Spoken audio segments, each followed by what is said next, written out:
Top of the tower, we welcome to our two great guests today, dynamic double duo. Been working together for over 20 years.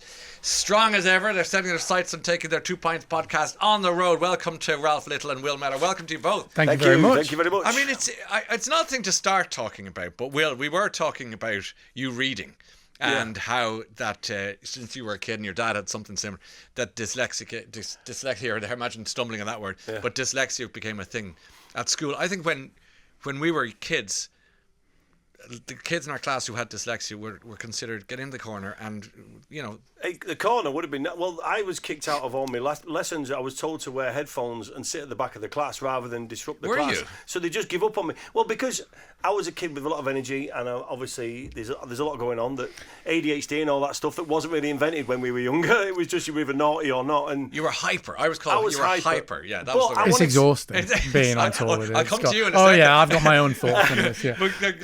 I just wanted to perform since I was a kid and all that sort of stuff, and school just wasn't for me, and reading and stuff like that, and having to sit and concentrate, I found really tough. Yeah. But rather than nowadays, they would work it out how you learn, and they would work with you. In them days, it was literally, right, we're going to kick you out of all the classes, so you don't have to learn anything for your exams, so you're not taking any exams apart from maths, English, science. So all the other classes, just bring some headphones in and sit at the back of the class and don't talk to anybody.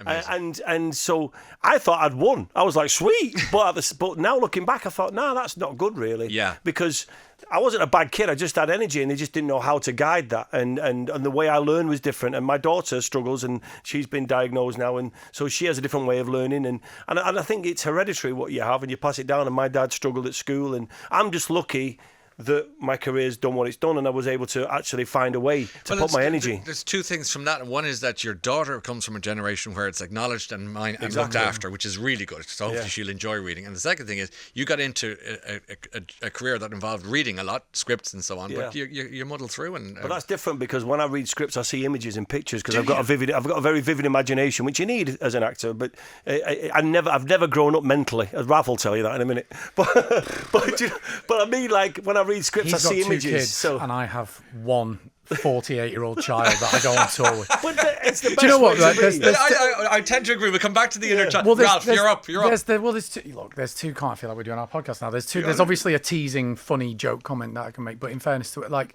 the world is different now and better in many ways. In as far as there is more of an understanding about people learn in different ways. There are scholarly learners, there are visual learners, there are experiential learners, and all that sort of stuff. And Will, as we've talked about when we're being serious, was kind of given up on by most of his teachers, apart from, I think there was one really special teacher headmaster who really sort of stood by him.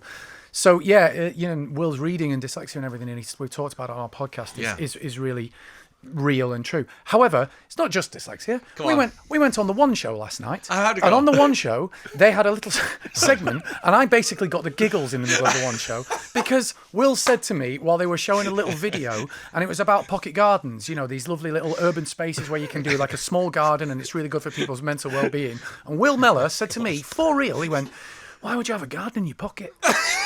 So there's no reading involved there. That's just Will. It says pocket garden. I thought nowadays there's some soil in your pocket, like a cactus coming out of it or something. It's like nowadays. I'm sat next to Kate Hudson. I'm sat next to the beautiful Kate Hudson going, I'm so sorry about it. Honestly, I can't.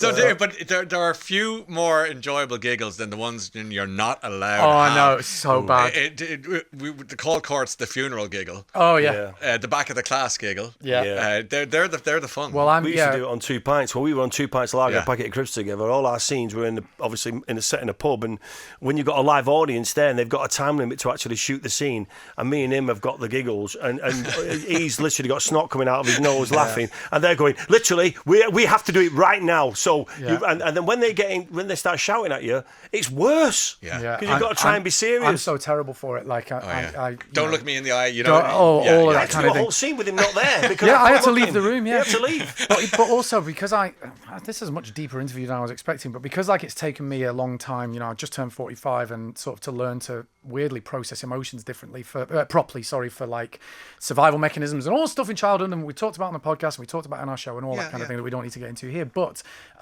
I get terrible giggles at funerals, like terrible. Both of my nan's funerals, me and my sister had to pretend that we were crying because our shoulders were shaking so much because we just had uncomfortable giggling. Yeah. And it just was going it was terrible. Everyone's like, oh, are you okay? And we're like, yes. And people, they were in convulsions. Yeah, exactly. Yeah. They were like, oh, wow, they were so emotional. Stay with us. We got Will and Ralph. We got lots more to come. Just got to take some music. Okay. Thank you so much. We got Will Mellor and Ralph Little talking to us about the podcast. Ralph, why don't you tell us about the tour, I should say. Where, why, who, what, So why? we're going on tour in November, the November Nonsense Tour, which kind of gives you an idea of what it's basically our podcast on tour.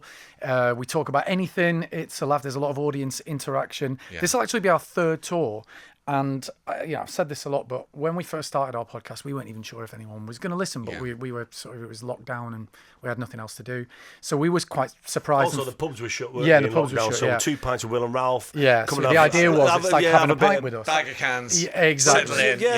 Come to our pub. I love that. So we felt like we were very flattered when actually people started listening, and then more and more people, and flattered and kind of surprised and a bit relieved. And then we went on tour. We weren't sure if anyone was going to come, and then it sold out, and we were like, wow. So then we went on tour again, and it sold out again. So this time we're really stepping things up, and we're going all over the country. And it's like, what do we do? Like loads of like each show, it is structured, but every show is very different because it relies a lot on what the audience brings. So people come in with their own stories and ideas, and we play games with them, and we get audience interaction. Yeah, everyone's involved. Yeah, and then we always have a big finale. We haven't figured out what it's going to be this year. We want people to just come and have a great time, and we do push it as close to the bone as we can. We've got a phone on stage, which is a red phone that if it thinks like we're going to say something that's going to get us cancelled, that rings. Yeah. That's the producer at the back. I have an emergency red button. Button. Yeah, I have and as Will starts saying something, and I'm like, this is going to get us cancelled. I press it, and sirens go off and everything. Banter is important, and fun is important, and laugh is important. And I think it's been a tough time for a lot of people, and we want to just give people a good night out. If anybody happens to have listened to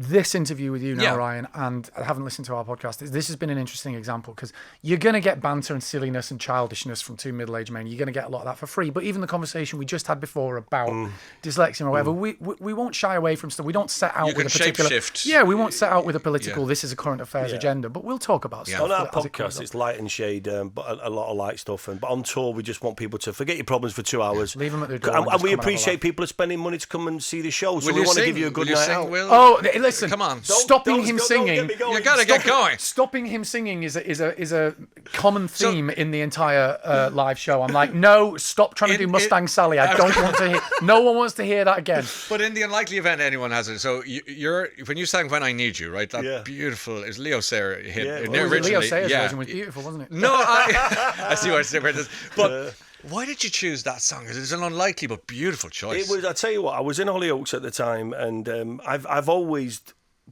been a kid and a person that always wanted to be a singer. I used to stand in my bedroom. I had a whole setup. I built a little studio in my room, and I used to always sing and perform. I played the piano and I write music and stuff like that. So it was a dream. So I was on Hollyoaks, and then there was a song played when my character's partner had passed away, and it was Leo Sayers' "When I Need You." So then Pete Waterman got in touch and went, "We released this song," and I thought, here's my chance.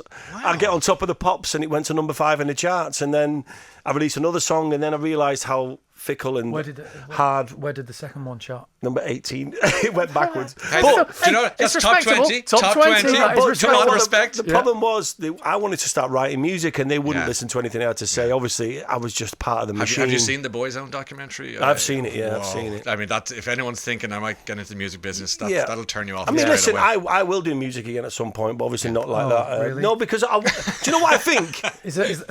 You're not supposed to come on to Virgin. You're not supposed to threaten the listeners. Yeah. Don't do that. There's a traditional band called the Chieftains, and what they did, this is going somewhere. What they used to do, they were so sick of touring with each other for 40 years that when they got to a hotel, not only did they have different rooms, obviously different floors, but they still performed together. You guys don't. I couldn't do that. You guys don't communicate too much during the week or before a podcast, because otherwise it sort of destroyed conversation during the podcast between us, because we can sit down and just start chatting about anything, and the number of even today, as we've been sort of going around and doing interviews in the One Show last night, we'll start talking about something, and after a minute we'll be like, we should save it. So we're just the only thing we're allowed to talk about is the weather and maybe football, because we don't really do that on the podcast. Lads, we have to leave it there. I've really enjoyed our chat, and thanks for being with us today. Tickets for your tour available on ticketmaster.co.uk. Will Mellor and Ralf, come and see us again sometime. But in the meantime, good luck with everything. Thanks very much. Cheers. Thank you.